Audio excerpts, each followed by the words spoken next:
Hi guys, welcome back to a channel. இன்றைக்கி நம்ம பார்த்துட்டு இருக்கிறது ஒரு டெய்லி 50 ருபீஸ் சேவிங்ஸ் சேலஞ்ச் தான். இன்றைக்கி என்கிட்ட 300 ருபீஸ் இருக்குது. வாங்க வீடியோக்குள்ளே போய் ஸ்டஃப் பண்ணிடலாம். ஓகேவா, ஆல்ரெடி கொஞ்சம் ஃபில் பண்ணியிருக்கேன்.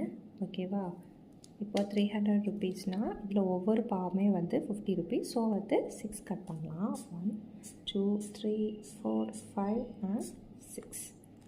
ஓகேவா, 6 கட் பண்ணியாச்சு. இப்போ 6 இருக்கான்னு ஒருக்கா காட்டிடுறேன்.